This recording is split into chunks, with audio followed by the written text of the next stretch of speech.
Muy bien, entonces damos la bienvenida y ahora quiero que a continuación el profesor de Historia y Geografía, Andrés Valdebenito, nos haga una breve reseña, ¿no es cierto?, biográfica del escritor. Sí, buenas tardes a todos y todas. Juan Jacobo Tancara Chambe, oriundo de Caquena, en la provincia de Parinacota, Chile, es un connotado autor de origen aymara. Realizó su educación superior en 3 disciplinas: literatura, teología y filosofía, en las universidades de Sudamérica y Europa, Alemania más puntualmente, ¿ya? Apoya movimientos indígenas y populares de reivindicación social y cultural. Da conferencias por varios países. Tuvo entre sus profesores a connotados filósofos y teólogos de la liberación.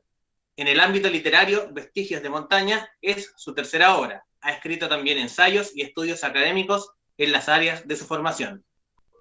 Muchas gracias, profesor Andrés.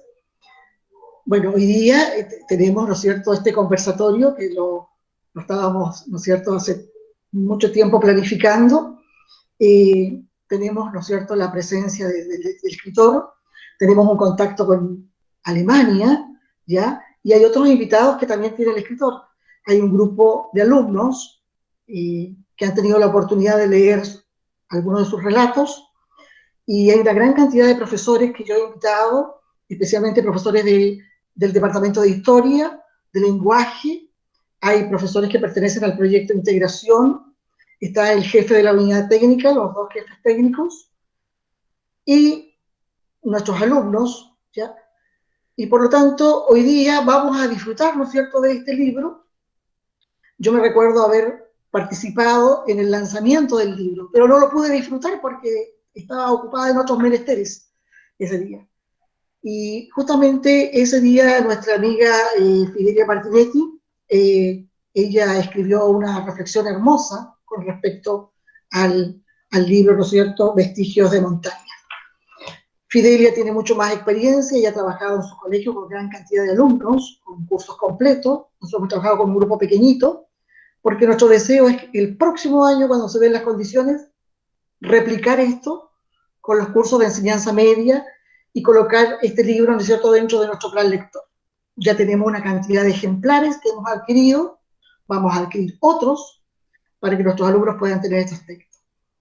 Esta actividad se enmarca en lo que se llaman los diálogos en movimiento, donde el escritor, ¿no es cierto?, va hacia el colegio físicamente, ahora con vista de las circunstancias que estamos viviendo, ¿no es cierto?, de esta pandemia, que nos tiene bastante preocupados, y es nuestro deseo que todos estén bien, ¿no es cierto?, que nuestra familia, nuestros amigos, nuestros vecinos, la gente del barrio, nuestros compañeros de trabajo, estemos bien, porque son momentos muy difíciles los que estamos viviendo ahora. Pero no por eso vamos a dejar de hacer cosas interesantes, actividades bonitas, y justamente uno cuando conoce un libro es porque alguien se lo recomienda. Es lo mismo que una película, que una canción, que una obra de arte. Alguien le recomienda ir a ver un ballet. Bueno, en este caso, ¿quién fue? Mi amiga Fidelia Martinetti, profesora de lenguaje, una excelente lectora y coordinadora, ¿no es cierto?, del Liceo Octavio Palma Pérez. Y justamente ella me recomendó y motivó e insistió, y ella es muy perseverante, y realmente le doy las gracias por su perseverancia, porque gracias a ella estamos realizando hoy día este conversatorio. A lo mejor no hemos trabajado con la magnitud, ella está en un nivel avanzado, a lo mejor nosotros estamos en un nivel básico recién, pero tenemos todo el deseo de el otro año, ¿no es cierto?, hacer esta lectura con más alumnos y con una mayor participación de alumnos. Pero ahora quiero motivar a los profesores, motivar a los profesores de los distintos departamentos para que ellos me ayuden con esta tarea. Está el jefe, está la señora Alicia presente, me gustaría saber, para que le hiciera un saludo a la jefa de unidad técnica. Alicia, sí, me gustaría señora que hiciera un saludo a los alumnos, a los colegas, al escritor, a los invitados. Muy buenas tardes a todos y todas. Un gusto tenerlos, así como dice la señora Patti, en nuestro colegio, virtualmente. Le damos la más cordial bienvenida al señor Tancara, un excelente escritor, ¿no es cierto? Nosotros tenemos mucha información porque la señora Patricia, que es la coordinadora CRA, ¿no es cierto?, se encarga ella de difundirlo, no solamente entre los estudiantes, sino que también entre todo el profesorado, toda la gente que trabaja. Y por eso es que el compromiso nuestro, ¿no es cierto?, de estar presente en esta ocasión tan importante para que usted y todos los colegas que están comprometidos, ¿no es cierto?, se lleve a cabo esta bonita jornada, este conversatorio. Así es que muchas gracias y bienvenido sea.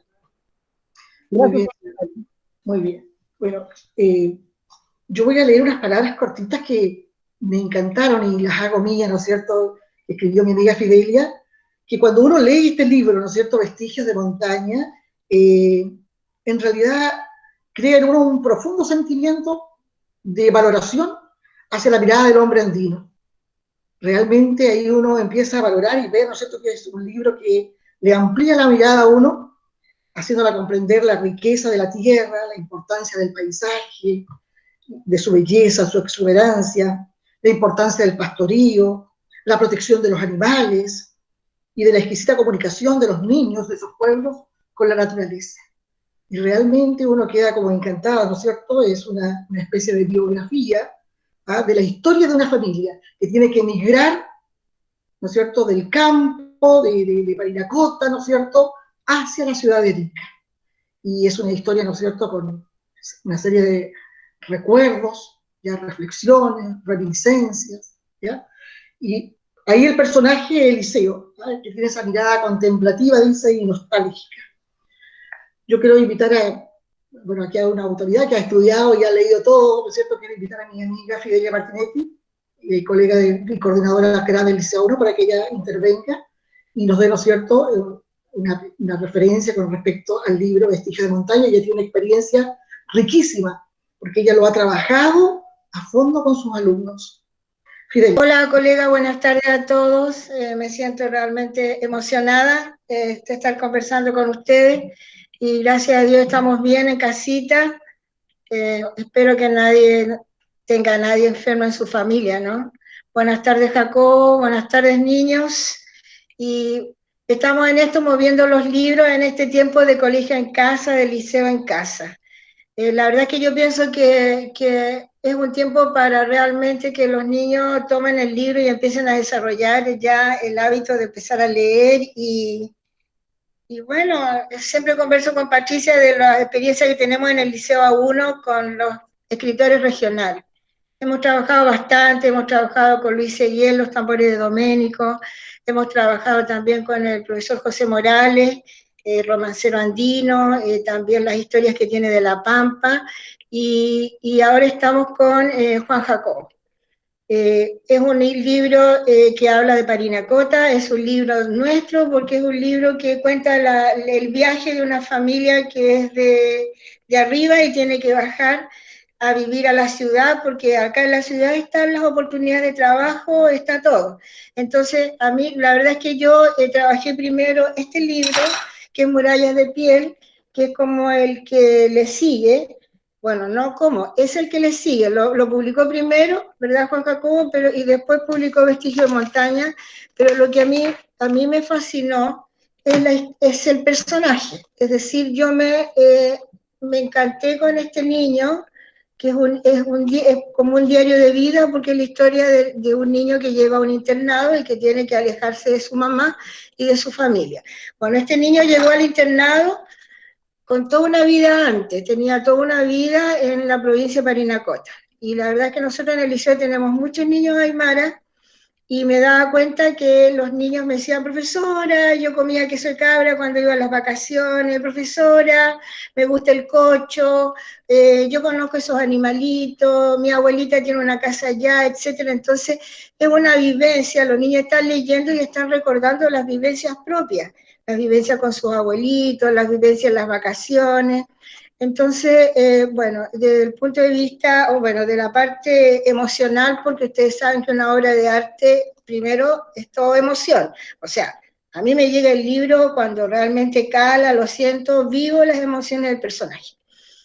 Y la verdad es que valoro, porque el libro plantea una tragedia. Obviamente hay un mensaje ético, un mensaje sociológico, antropológico también, de conservar la cultura, y en un niño, ¿no? El narrador es un narrador ya viejo, adulto, que ha viajado por el mundo y está rememorando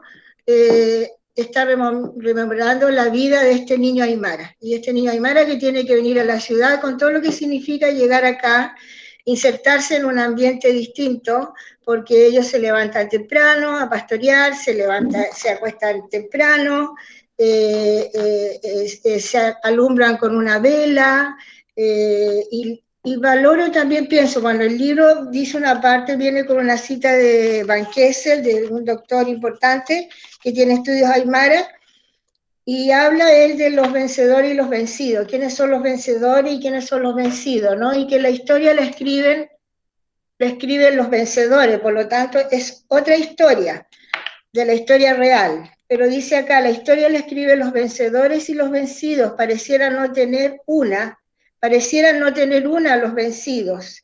Eso es lo que se piensa, pero sí, conservamos nuestra caminata por una vía pedregosa que convida a la lucha, es inédita, esos alcores a los cuales uno nunca ha ido, bajo una premisa, cuestionar la historia oficial, probablemente, y más que eso, hornear nuestras narraciones, las llamadas historias locales, nuestro trayecto, los pasos por la sequía, aplastando arenillas, los senderos en las escarpaduras, una manera de refundarnos, de recrearnos, alterar el cosmos, una extensión inalcanzable, a veces invisible, donde se fuman los cuerpos de antiguos moradores, un Ayllu, un Pachá eterno, los deseos profusos, pero verídicos, la planicie que nos sostiene.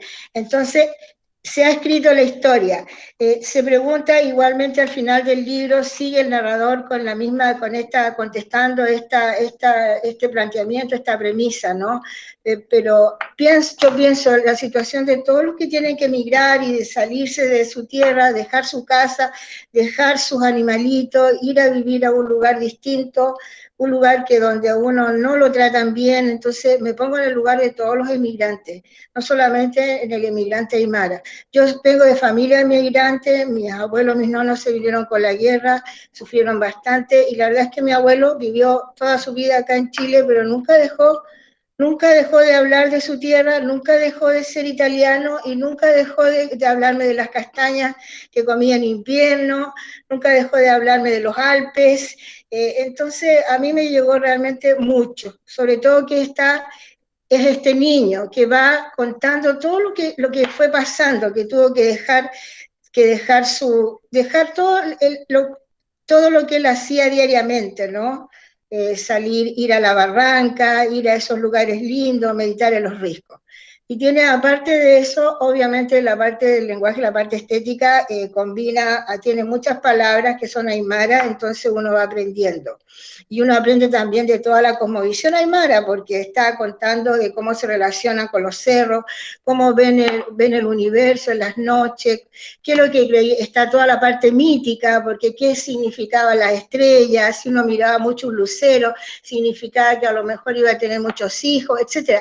Hay una serie de costumbres que la verdad que son desde la mirada del niño, son muy lindas, son muy divertidas.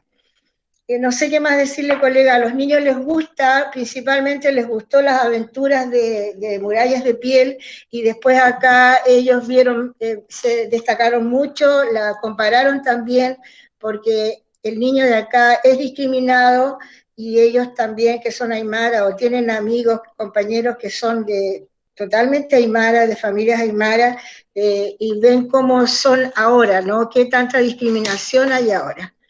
La verdad es que es un libro para sacarle trabajar muchas cosas. La parte también espiritual, ¿no? Porque el personaje habla de lo que significa ser hijo de un pastor, entonces está hablando de cómo ellos iban a la iglesia, lo que hacían, y después cómo desde la mirada de ahora, ya viejo, ya adulto, cómo concibe él la espiritualidad y la religión, que no era la misma que veía de su padre. No sé, pues, yo creo que en las preguntas podría aportar algo más, Pati. Muchas gracias, Fidelia.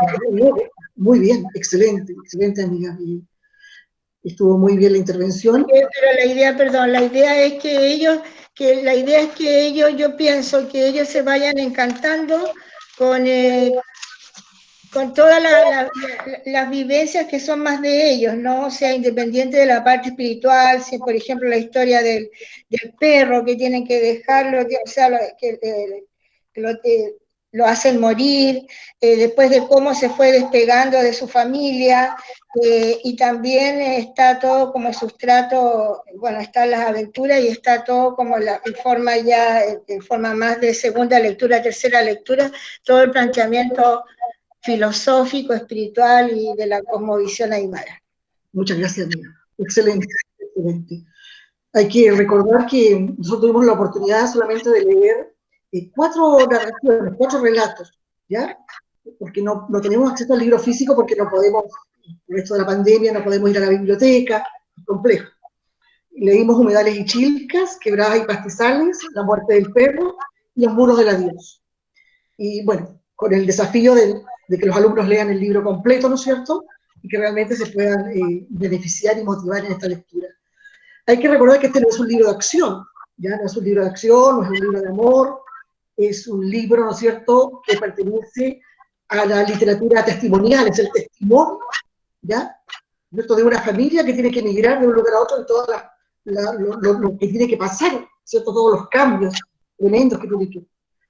Entonces, vamos a dar paso ahora al escritor. Yo creo que Juan Jacobo nos hable de su libro y después vamos a hacer la ronda de preguntas. Quien va a estar a cargo de leer los chats y dirigir la ronda para que haya un orden es la profesora Berta Reyes, y ella se va a coordinar también con el encargado de enlace con Eduardo. Y ahí vamos a intervenir alumnos, profesores, todos, ¿no?, en la ronda de preguntas.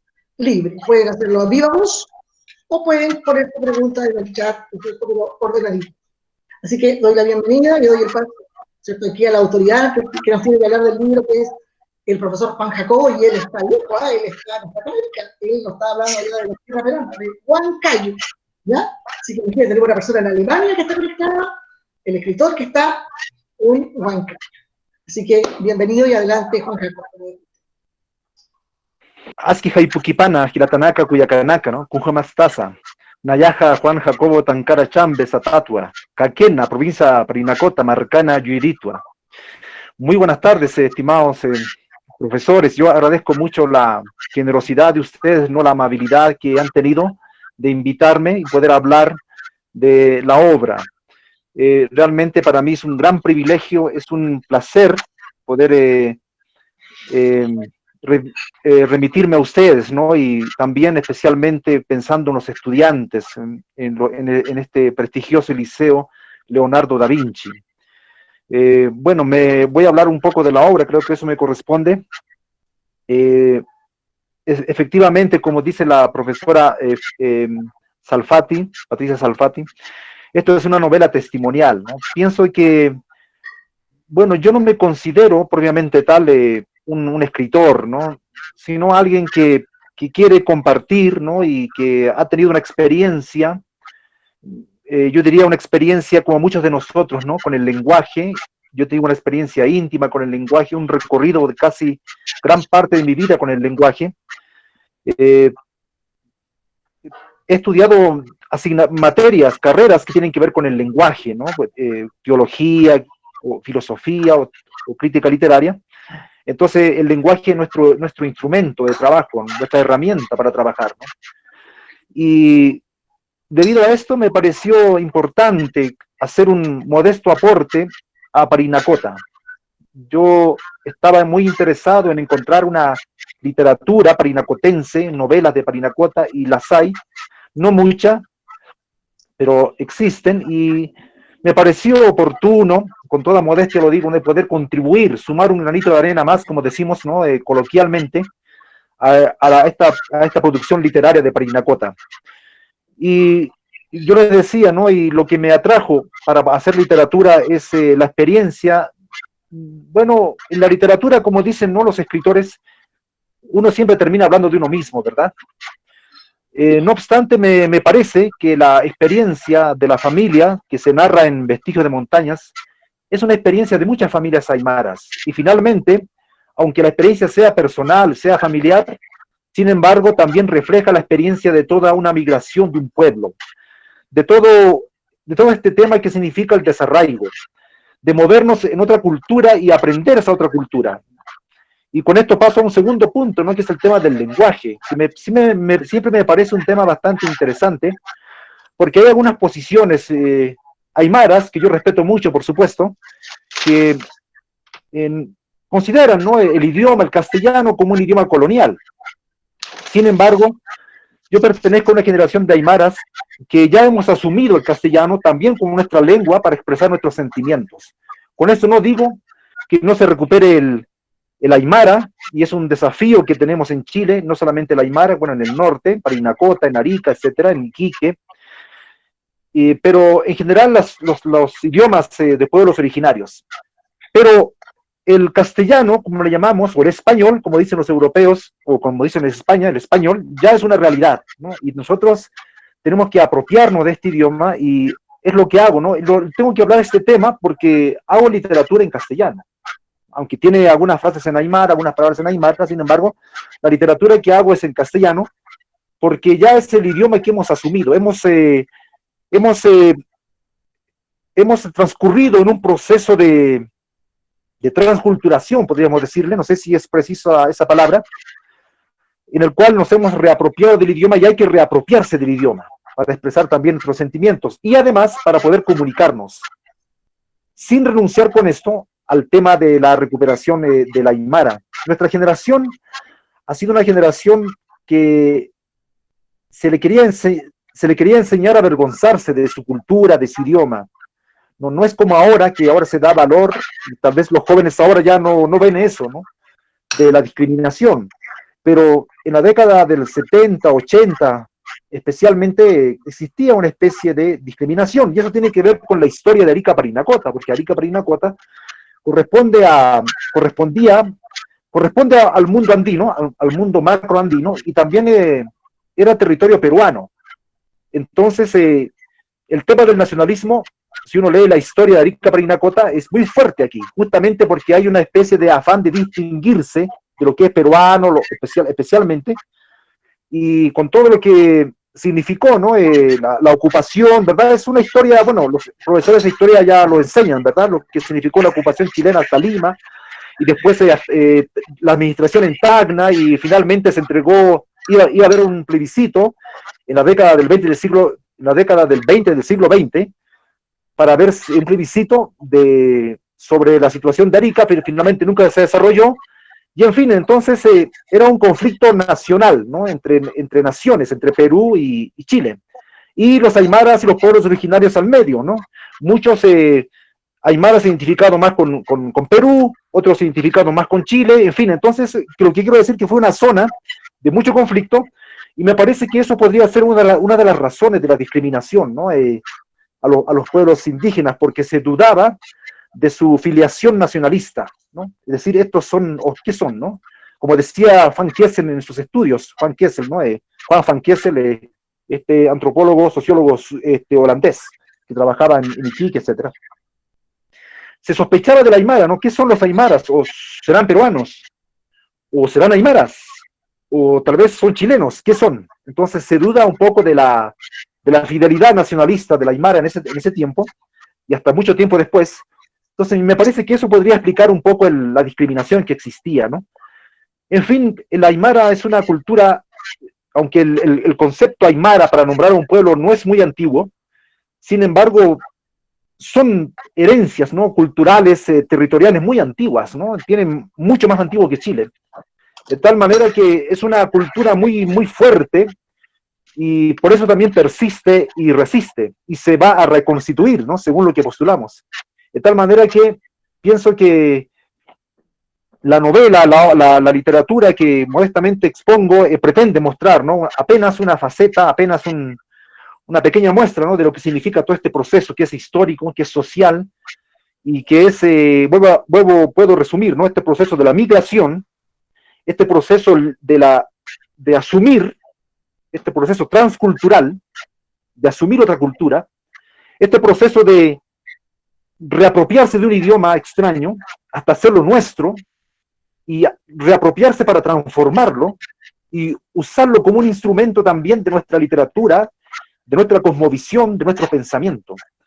Entonces, me parece que esta literatura que propongo, quiere mostra estos grandes temas, ¿no? Repito una vez más, la migración interna de los aymaras en un proceso de transculturación, en un proceso de hacerse chilenos, en un proceso de reapropiarse de una cultura extraña, reapropiarse para transformar el idioma, para expresar su propio mundo y resistir de esta manera, ¿no? Porque aquí no se claudica de la pertenencia aymara. Hay personas que uno los comprende, ¿no? Se puede decir que de alguna manera abandonan la cultura aymara, aunque otras vuelven. Sin embargo, la postura de esto es, con el castellano, poder aportar con una cosmovisión distinta, ¿no? Aportar a la riqueza que es nuestro país, a la riqueza que es Latinoamérica, con otro punto de vista. Pienso que esa es la riqueza de la literatura, ¿no? Que contribuye con diferentes cosmovisiones, con diferentes experiencias de vida. Y me parece que eso es lo que la literatura puede aportar y puede enriquecer a una sociedad. Bueno, entonces eso yo podría decir de por qué hago literatura, y antes de referirme propiamente al contenido, ¿no? No quiero alargarme mucho, yo prefiero que conversemos un poco y ustedes me puedan tal vez formular algunas inquietudes, que con mucho gusto yo puedo responderles, y una vez más agradecerles por este espacio, por esta generosidad, una vez más lo repito, que ha tenido el Liceo Leonardo da Vinci. Muchas gracias. Muy bien, gracias, Juan Jacobo. Ahora vamos a dar pie a la ronda de preguntas y podemos ir alternando, ¿no es cierto? Me gustaría partir con la señora Cristina, ¿ya? La profesora de lenguaje, ella es mentora, Cristina Vergara, ella apoya a los profesores de lenguaje en el fomento lector. Una profesora que ha formado muchas generaciones de estudiantes y realmente para nosotros es un gusto tenerla dentro de nuestro colegio, ya es un tremendo aporte. Y ella me va a plantear unas preguntas, Juan Jacobo. Cristina, le doy el pase a usted ahora. Ya, muchas gracias, señora Pati. Don Juan, su cuento Los muros del adiós es conmovedor. Más de una lágrima se me escapó al leerlo.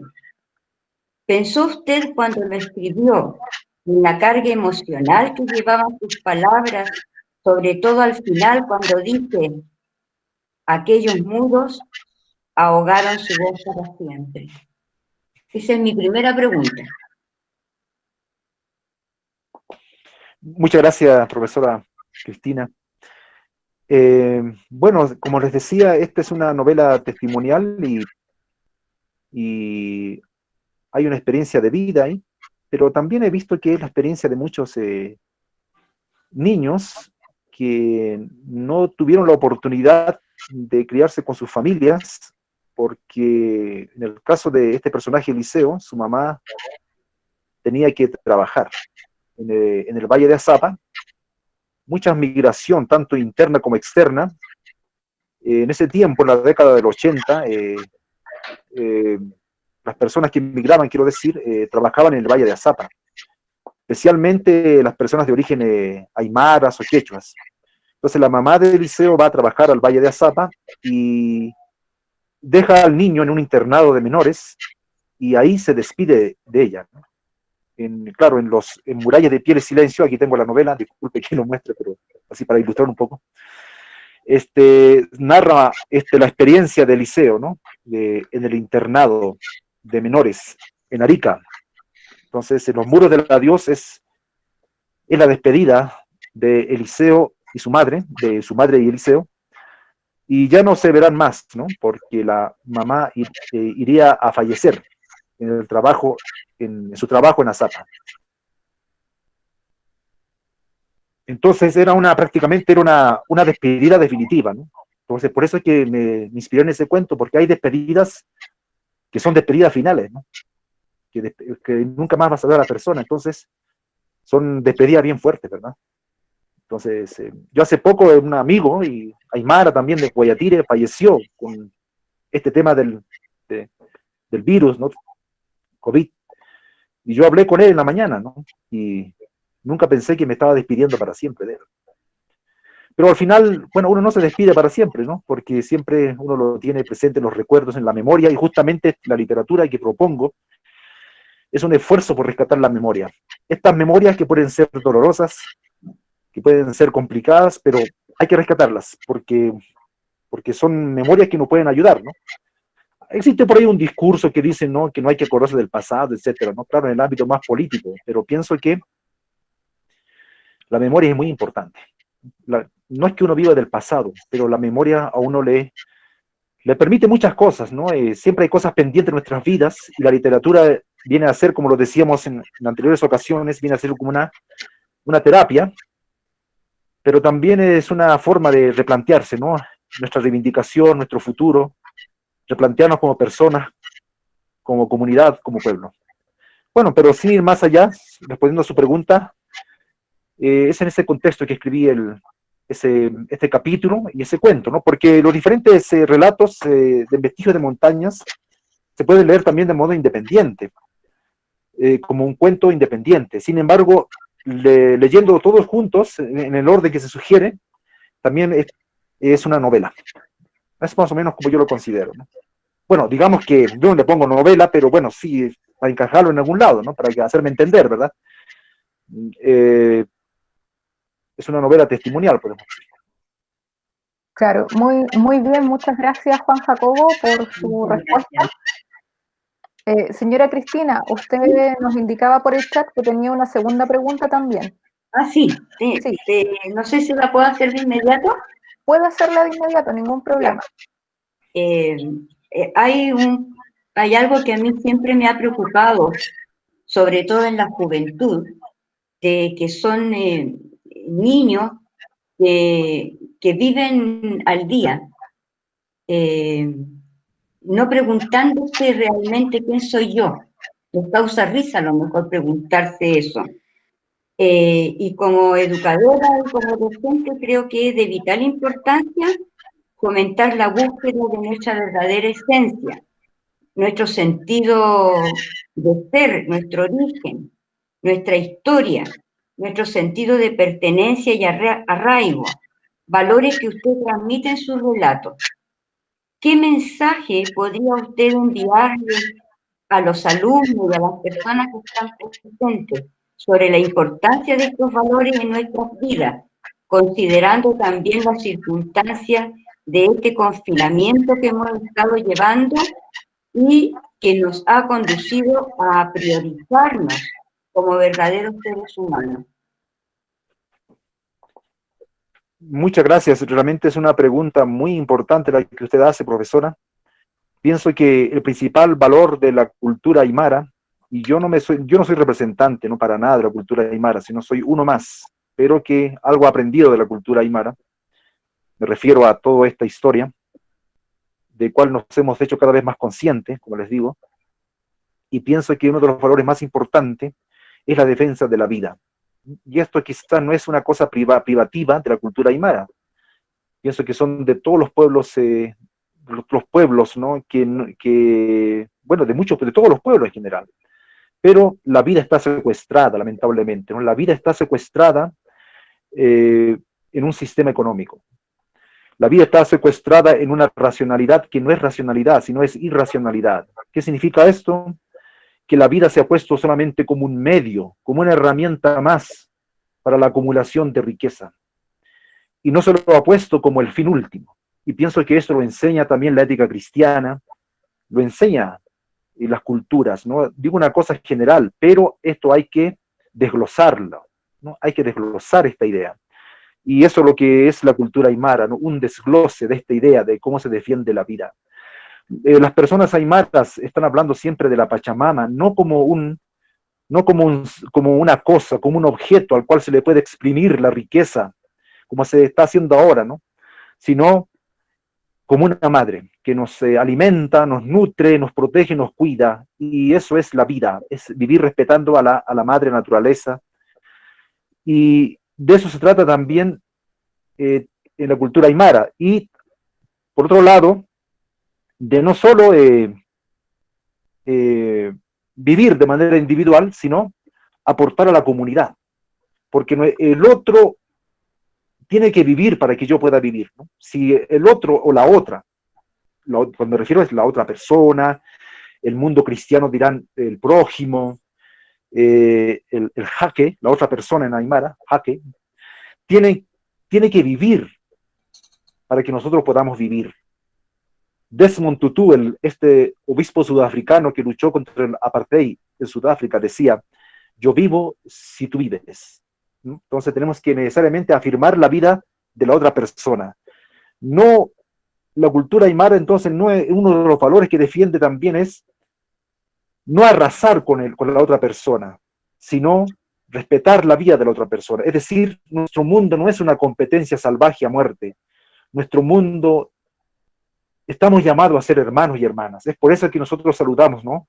Con Ejilatanaka, Cuyacanaka, ¿verdad? Hermanos y hermanas siempre, porque es nuestra idea.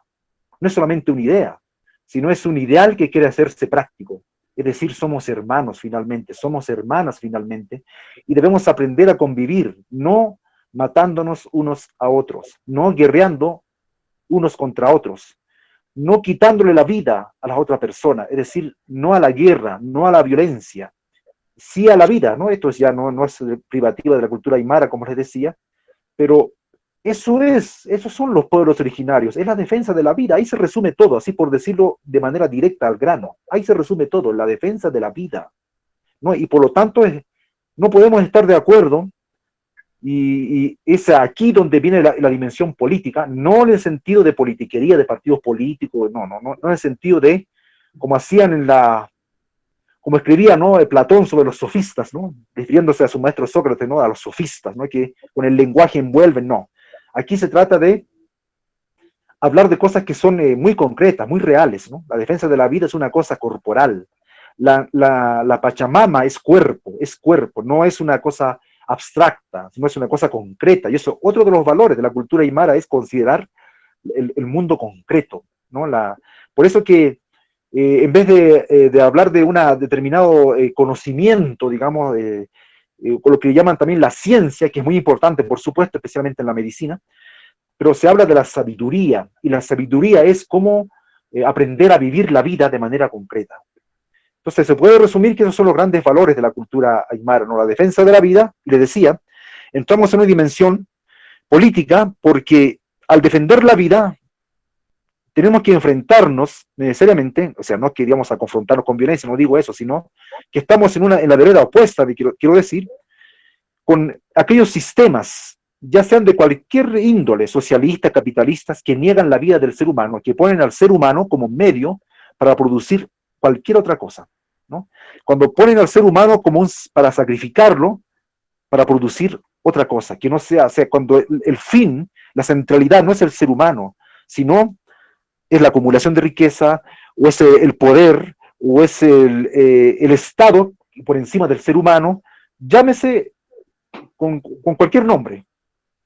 Lo que quiero decir es que se olvida que el ser humano es el centro, que es el centro. Aquí, por ejemplo, en nuestra actual sociedad no tenemos al ser humano en el centro. Muchos dicen el ser humano es antropocentrismo. En realidad, ni siquiera existe un antropocentrismo, porque el antropocentrismo, aunque esa palabra ya está bastante denostada, el antropocentrismo significaría, en todo caso, el ser humano en el centro. Lo que tenemos aquí es mercadocentrismo, capitalcentrismo, estadocentrismo. Es decir, el ser humano siempre ha sacrificado a leyes, a instituciones que se fundan para la libertad del ser humano, pero que en la práctica se van convirtiendo, transformando y llegan a ser instituciones que aplastan al ser humano. Entonces, la defensa de la vida, la centralidad del ser humano, la sabiduría como aprender a vivir la vida de manera concreta, la corporalidad, el cuerpo de la madre tierra, el cuerpo de cada uno de nosotros, la centralidad de la comunidad, porque no podemos nosotros salvarnos solos, estar solos en este mundo. No al individualismo, es la comunidad, es decir, pero tampoco se niega la individualidad, quiero decir, sino se niega el individualismo, no la individualidad. Es decir, también se afirma lo propio, pero no podemos vivir solo en este mundo, necesitamos de la comunidad, Entonces, comunidad sí, y también la personalidad. El individuo también es importante, no se niega al individuo, sino que el individuo se hace todavía más ser humano en comunidad. Es por eso que tenía un profesor que decía, es la afirmación de la vida en comunidad. Y pienso que eso es un gran valor también para la cultura aymara. Bien, profesor. Gracias, Bien, don Juan. vamos, vamos a ser respetuosos del tiempo, nos queda poquito tiempo porque dijimos 1 hora. Entonces nos quedan, mire, ¿cómo se nos pasó volando? Es increíble. Podríamos estar todo un día conversando con Juan Jacobo. Realmente tiene una sabiduría increíble y yo lo que más admiro es su sencillez. No ostenta a todos. Entonces, ahora, Berta, la dejo a usted para que vamos a ser más precisos, ¿ya? Más cortito. Y si alguna pregunta queda en el tintero, la planteamos y Juan Jacobo después él va a responder. Él después nos envía las respuestas, ¿ya? Queda en el chat, porque nos quedan 15 minutos. Entonces me gustaría hacer una propuesta. Sí. Sí, miren, en este momento tenemos preguntas de 3 alumnos, pero anteriormente habían pedido la palabra 3 profesores. ¿Están los profesores dispuestos a que le demos el paso a los alumnos primero para que sus preguntas no queden en el tintero? Sí, y en la medida de los tiempos podemos... Sí, no hay problema. Ya, muchas gracias por su disposición, chiquillos. Entonces, la primera alumna que nos hizo una pregunta es Tiare Ramírez. Tiare, ¿podría entonces usted hacer su pregunta? Abra el micrófono. Hola, buenas tardes. Bueno, mis dos preguntas son, ¿cómo fue el apoyo de la familia hacia los libros? Fue un apoyo muy importante, especialmente de mi esposa, y quien bueno, comparto la literatura con ella, y también de la familia me dijo, ¿no? Pero también tengo que señalar amigos y amigas, ¿no? Que leen las obras y dan sus comentarios. Yo pienso que cuando uno produce una obra, un cuento, es bueno compartirlo, socializarlo, y especialmente con la familia, para poder mejorar el texto. Pero el apoyo personal y moral, por supuesto, porque también la familia tiene que comprenderte, ¿no? Porque escribirte, hay que dedicarse un tiempito, ¿no? Y yo diría, en algunos casos, mucho tiempo. Entonces la familia me ha comprendido, me ha apoyado, me ha comprendido, ¿no? De que yo estoy haciendo, realizando tal vez una tarea un poco extraña, ¿no? Para estos tiempos, ¿no? De dedicarse a la literatura, que no siempre es lucrativa, ¿no? Y no es lucrativa la literatura, ¿no? Claro. Uno lo hace ya por amor al arte, y eso necesita la comprensión de la familia. Muchas gracias. Muchas gracias. Y gracias. Tu segunda pregunta. Y bueno, y mi segunda pregunta es, ¿qué libro leyó o revista de pequeño? Bueno, la literatura, como hacemos literatura, y la literatura es una cosa occidental, ¿verdad? No es una cosa que practicaban nuestros abuelos necesariamente, ¿no? Tenían la literatura oral, se puede decir los aymaras, pero bueno, al grano, la pregunta. Franz Kafka, La Metamorfosis, fue un libro que me identificó bastante desde niño, ¿no? O sea, lo leí de más o menos a los 11, 12 años. Por decirle un libro, ¿no? Así. Muchas gracias, Juan Jacobo. Muchas gracias. Muchas gracias, señorita. Siguiente pregunta de la alumna Gabriela Toledo. Gabriela, ¿puede abrir su micrófono y hacer su pregunta, por favor? Ya, muchas gracias. Primeramente, buenas tardes. Y mi primera pregunta es, ¿cree usted que la educación chilena le falta darle más importancia al estudio sobre los pueblos originarios junto con el aprendizaje de la lengua aymara en nuestro país? Gabriela, gracias por la pregunta. No dije el nombre de la otra estudiante porque como pasó tan rápido y estaba empezando la pregunta, disculpe. Gabriela, existe, yo estaba revisando digamos, las disposiciones legales en la educación en Chile, ¿cómo se llama esto? El marco legal, ¿no?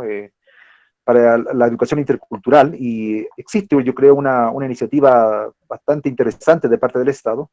Lo que yo pienso por ahora es que son los mismos pueblos los que tienen que hacer uso de esas herramientas y empezar todavía a exigir más al Estado, pero hay una primera fase donde son los mismos pueblos los que tienen que reapropiarse de todas las herramientas jurídicas, en este caso, da el Estado, ¿no? Con el convenio 169, con la ley indígena, con la ley, la ley general de educación, y donde hay un marco jurídico que los pueblos más bien tienen que organizarse más. Yo no sé si ahora lo están haciendo, y apropiarse más de todo este aparato legal y después exigir más al Estado. Pero falta esa primera fase, yo digo, ¿no? Entonces, yo pienso que el Estado ha dado en sus documentos legales bastante importancia a la educación intercultural, pero somos nosotros ahora, los aymaras y las aymaras, los que tienen que apropiarse de esto, usarlo y después exigir más. Muchas gracias, Juan Jacobo, por su respuesta. Vamos a seguir entonces con Mario Loaiza. Mario, usted también tenía una pregunta. Puede abrir su micrófono. Sí, hola, buenas. Buenas tardes. Buenas tardes, Mario. Es si el personaje de los relatos es el mismo escritor. Bueno, en la teoría literaria, el narrador, el personaje es diferente al autor, ¿no? Porque, bueno, ya es una construcción a través del lenguaje. Entonces, y el autor es una persona de carne y hueso, etcétera, ¿no? Una persona viva. Y en cambio, el libro es como un universo, un mundo, ¿verdad? Y está construido con el lenguaje. Entonces, el personaje y el personaje y el narrador, como ustedes saben, ¿no? Recordando un poco en las clases de literatura, son diferentes también. O sea, el autor es una persona, el personaje es una figura, como dicen, ¿no? Una figura, y el narrador es otro ente, ¿no? Otro tres. Entonces, ¿por qué? Porque al menos en mi literatura también hay ficción. Hay ficción, pero claro, predomina lo testimonial, pero también una ficción, incluso el personaje se llama Eliseo, no se llama Juan Jacobo Tancara, ¿no? De tal manera que no son los mismos necesariamente, pero sí hay mucha de la experiencia del autor en el personaje. Así podemos responder, sí. Ya, muchas gracias. Gracias, Mario, muy amable. También. Vamos, apurando. Ya, vamos entonces con Gabriela Araceli Toledo. Ya, yo nuevamente, mi segunda pregunta era, ¿ha tenido dificultades o diferencias en cómo la gente recibió su libro? ¿Y cómo fue su primera impresión cuando leyó su propio libro por primera vez? ¿Cómo usted reaccionó ante la respuesta que tuvo el mundo hacia él? Bueno, han sido especialmente la profesora Fidela Martinetti, quien ha comentado el libro, me invitó a su liceo, al Liceo A1, y ahí pude percibir, ¿no? Que estudiantes habían leído el libro, y a mí me llenó de mucha sorpresa, y me sentí muy, muy contento, y me sentí que estaba haciendo algo útil, ¿no? Aunque sea, no necesariamente, bueno, yo ya, bueno, a esta edad no soy joven, o sea, no tengo 20 años ni 30, ¿no? Entonces soy un realista, ¿no? Sé que la literatura, no sé, además que la literatura en realidad es una cosa complicada, tú no sabes qué va a pasar con el libro, ¿no? De repente, pues no lo leen, o lo leen muy pocas personas, o sí lo leen, pero bueno, eso ya es otro tema, ¿no? Me sentí muy, muy, muy contento, me sentí que me sentí útil, y sobre todo que a los niños les haya gustado, ¿no? Porque que lo hayan disfrutado, porque bueno, si es una literatura un poco testimonial, un poco difícil, ¿no?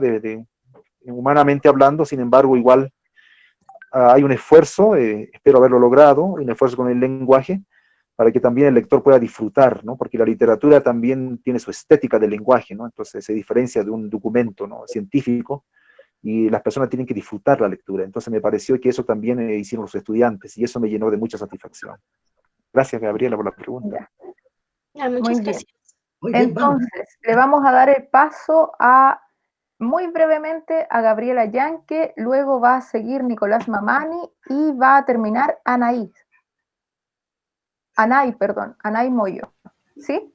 Así que, chicos, por favor, tomen la palabra, pero muy brevemente.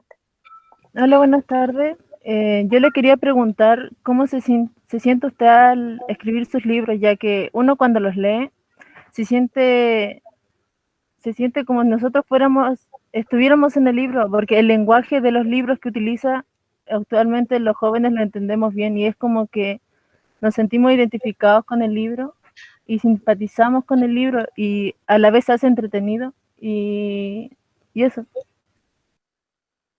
Le agradezco mucho, Gabriela, ¿verdad? Gabriela Yanque, muy amable por la pregunta. Sí, yo no empecé muy joven con la literatura, ¿no? Después de los 40, porque, bueno, así empecé nomás, ¿no?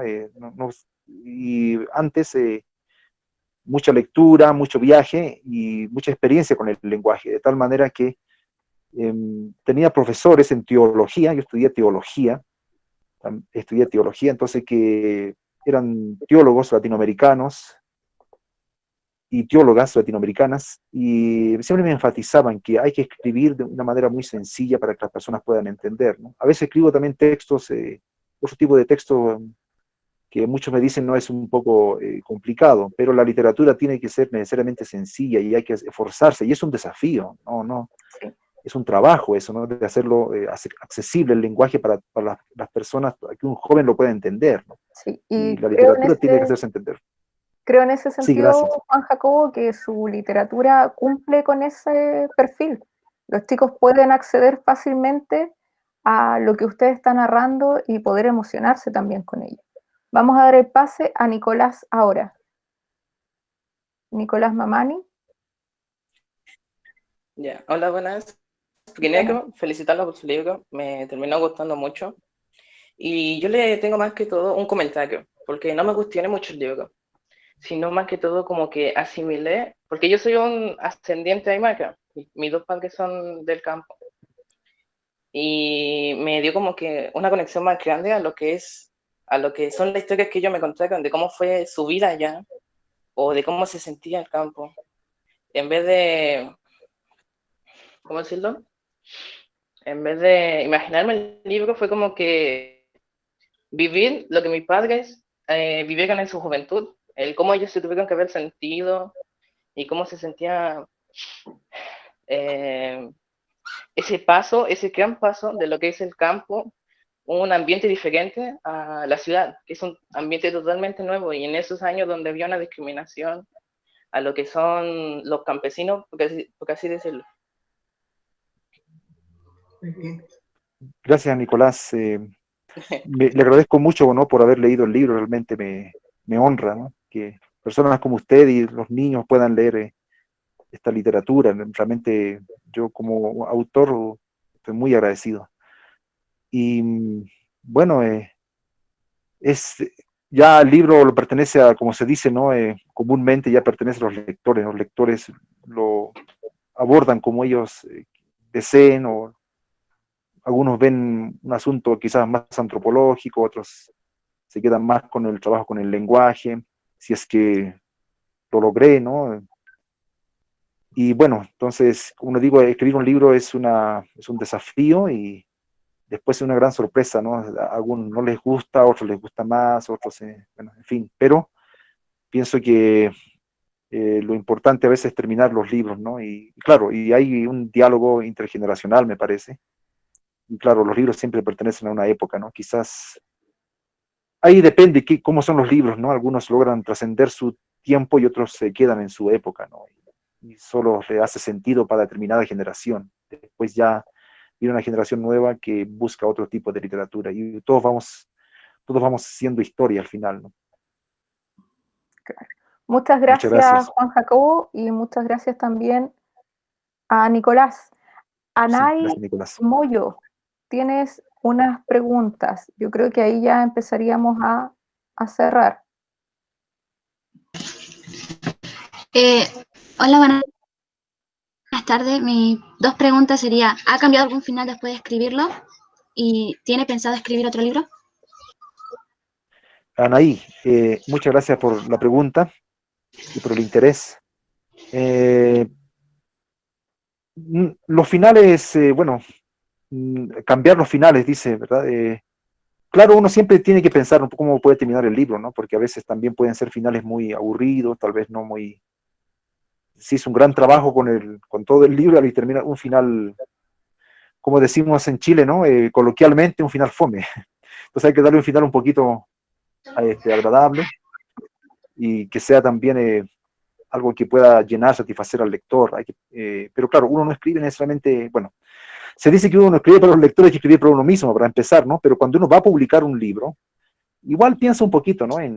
Por eso yo les decía que siempre es bueno compartirlo a los amigos, ¿no? Cuando usted escriba su cuento, su literatura, igual compártala, para que puedan ver, ¿no? Si se pueden modificar algunas cosas, ¿no?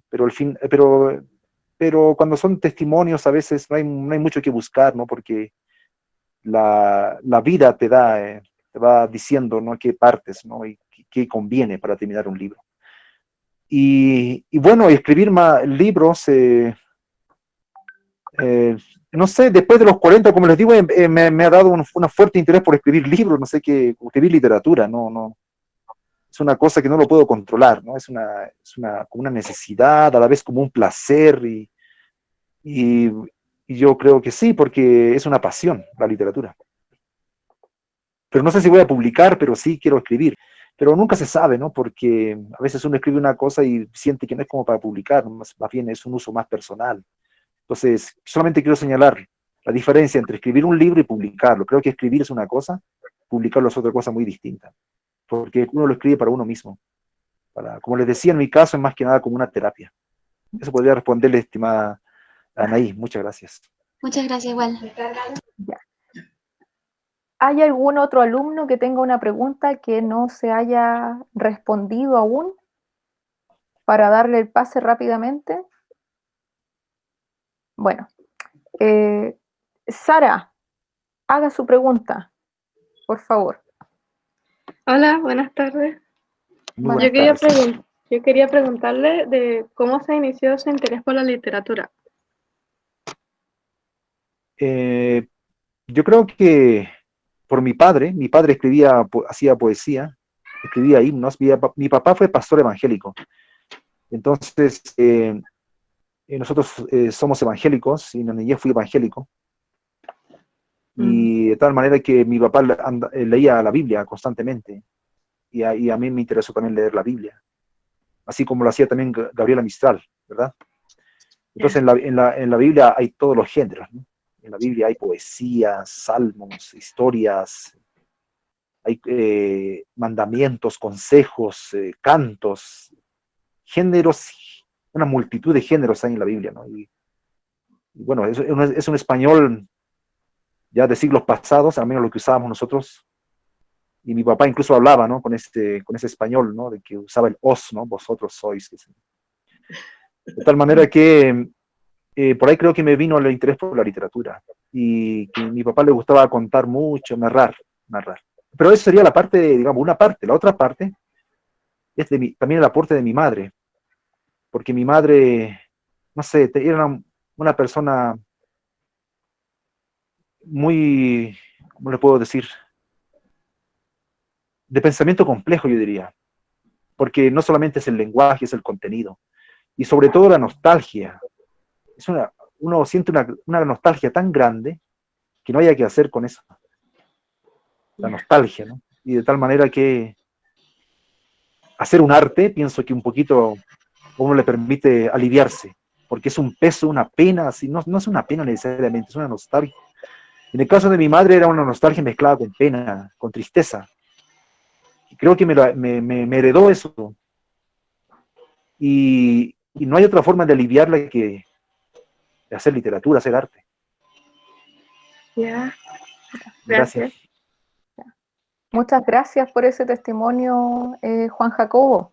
Vamos a dar el pase rápidamente a los profesores que habíamos dejado en el tintero, quienes amablemente habían cedido su lugar a los estudiantes. Entonces partimos con Sebastián, luego sigue Carolina y cerramos con el profesor Pablo Montes. Y antes de retirarnos voy a leer después unos comentarios que han puesto los profesores en el chat. Entonces vamos contigo, Sebastián. Aquí estoy. Hola, buenas tardes a todos. Buenas tardes, Juan Jacobo. Buenas tardes, Sebastián. Bueno, mi pregunta en realidad yo quería contextualizar. Tenemos tiempo, ¿verdad? No hay problema que nos pasemos un poquito. Ya, voy a tratar de contextualizar súper rápido. Quiero complementarme a lo que dijo Fidelina al principio, lo que comentó Juan Jacobo acerca de la historia, acerca de nuestra región, la cual ha sufrido, tengo que decirlo, ha sufrido los estragos de consecuencias que vienen arrastrándose de la guerra del Pacífico a final del siglo XIX, ¿ya? Voy a acotar mi pregunta. Quiero remontarme al Juan joven, al que tuvo que emigrar del campo a la ciudad. ¿Cómo fue este proceso? ¿Cómo viviste tú? ¿Ya? Porque otra cosa que mencioné que me pareció súper interesante que fue la memoria oral, ¿ya? Cosa que siento yo en lo personal que no se utiliza mucho y tiene un gran valor, ¿ya? ¿Cómo viviste tú esta transición en una Arica que estaba creciendo, que venía saliendo de la Junta de Adelanto, con todos los beneficios que eso contrajo, en un periodo en donde la dictadura militar favoreció un poco el tema de extraer la raíz indígena de los pueblos originarios a través de la escuela, enseñándole los valores, quizás haciendo olvidar las tradiciones? Entonces mi pregunta va enfocada a eso. ¿Cómo viviste tú esa transición? Por un lado es un poco complicado porque teníamos que aprender una cultura extraña y luchar y olvidar nuestra propia cultura. O sea, nuestra vida cotidiana en el campo era una cosa, ¿no? Y los contenidos de la enseñanza en la educación era otra cosa muy diferente, ¿no? Y como que pareciera que tendríamos que andar clandestinamente, ¿no? Como que lo nuestro fuera una cosa prohibida o algo irrisorio, algo banal, y más bien había que hacerse moderno, occidental, digámoslo así, ¿no? Entonces, también el tema del idioma, ¿verdad? Porque si uno no hablaba correctamente el castellano, también era discriminado, y no solamente a los aymara, también al sector popular de Chile, ¿no? Se lo discrimina en algunos lugares cuando no se manejan bien con el idioma. El idioma de la palabra es una cosa muy importante. Y de tal manera que ha sido un constante esfuerzo por asimilarnos a una cultura muy diferente, a una cultura extraña, desconocida, y hemos tenido que aprenderla, y ha sido un proceso, es que uno siente que siempre está atrás, ¿no? Es como que juegas ya teniendo unas reglas que te hacen sentir que siempre estás atrás, más postergado, ¿no?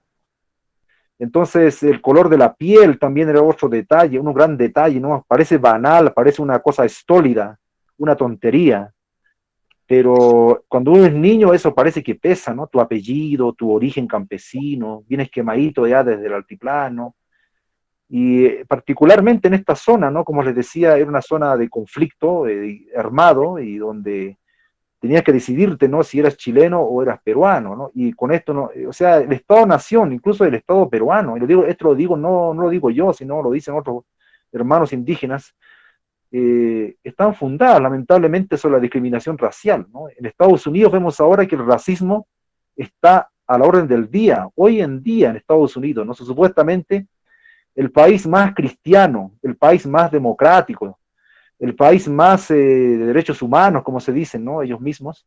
Sin embargo, el racismo que vemos hoy en día es brutal.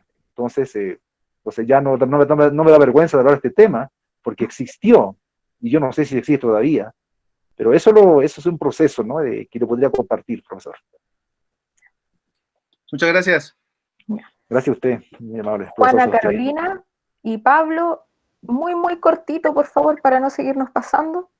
Ya, buenas tardes, Juan Jacob. Un gusto. Buenas tardes, Carolina. Mi pregunta, bueno, iba dirigida a cómo fue tu niñez, tu formación religiosa, y si el hecho de estar en una familia religiosa, como dices tú, tu padre era pastor evangélico, ¿eso fue gatillante para ti para comenzar a escribir las memorias de tu pueblo? Sí, gracias, profesora Carolina. Sí, efectivamente. Bueno, la Biblia de alguna manera también es un testimonio, ¿no? Casi, bueno, generalmente la parte de la memoria es fundamental, ¿no? en la literatura, y fue muy importante, pero también yo estudié crítica literaria, 5 años, me licencié, y fui a estudiar a la Universidad Mayor de San Andrés en Bolivia, porque, bueno, quería conocer más otros países, la cultura aymara. y de tal manera que pasé 5 años estudiando, entonces ahí también no diría en ese momento, pero leí mucha literatura, y a la literatura latinoamericana, a los autores más importantes de la literatura latinoamericana y europea también. Y después estudié otras cosas, viajé mucho, y después de los 40, como les decía, me puse a escribir recién literatura, porque siempre tenía el interés, la necesidad, el interés, el deseo, pero quería ganar más experiencia con el lenguaje. Como les decía, apropiarse del lenguaje no es fácil, en nuestro caso, ¿no? Y manejar el lenguaje, aunque lo hago modestamente, pero igual, para nosotros, para mí, no ha sido fácil, ¿no? Ha sido un proceso de aprendizaje constante, ¿no? Hasta poder encontrar más o menos un estilo que sea un estilo, pues, que sea agradable más o menos, ¿no? Espero haberlo logrado para los lectores y las lectoras. Entonces es un proceso el poder usar el lenguaje, ¿no? Y hacerlo de una manera que a uno también le deje satisfecho. Entonces, pero efectivamente, ¿no? Ha sido un proceso la escritura, ¿no? En algún momento me animé, ¿no? Cuando sentí que ya podía expresarme con nuestro idioma, ¿no? Porque también es nuestro. Muchas gracias, Juan Jacobo, gracias, Carolina. Pablo, serías el último en intervenir y luego le doy el pase a la señora Patricia Salfati.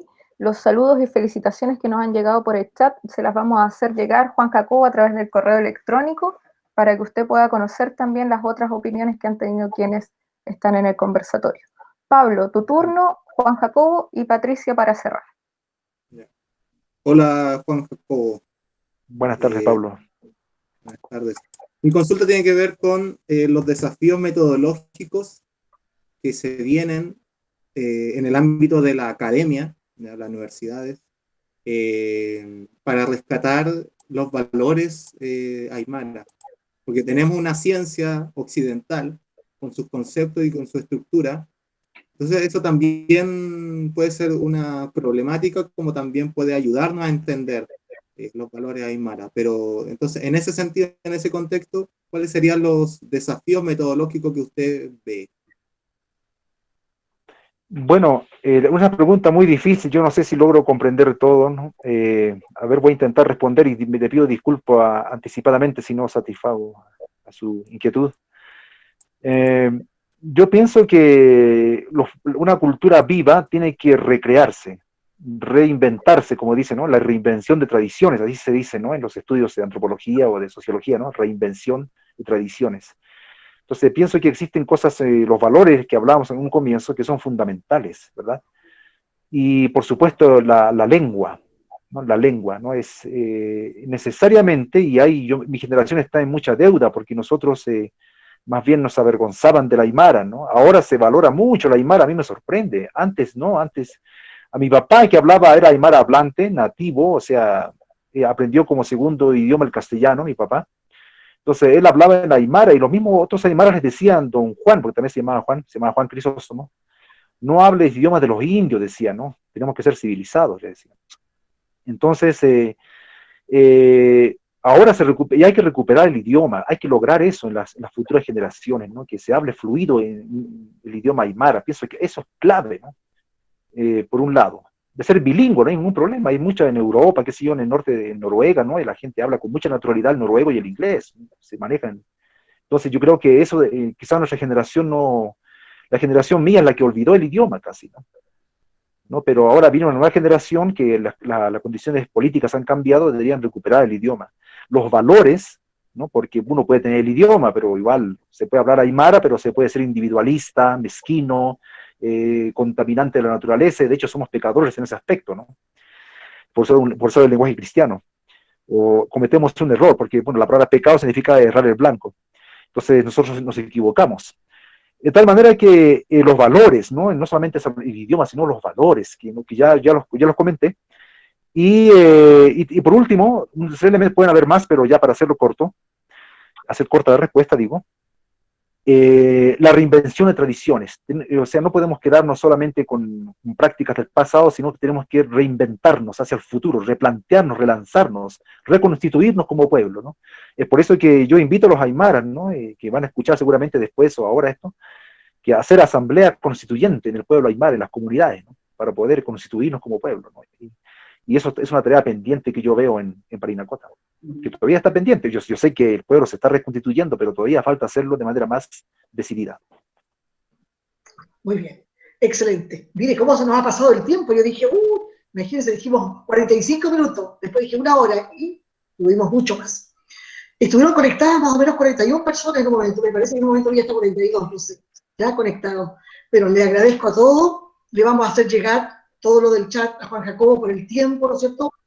Agradezco a los profesores, a los asistentes, agradezco, ¿no es cierto?, a los alumnos, y si a alguien no le dimos tiempo para plantear su pregunta, que nos disculpen, pero para otro encuentro vamos a invitar a Juan Jacobo, porque en realidad el tiempo se nos fue volando.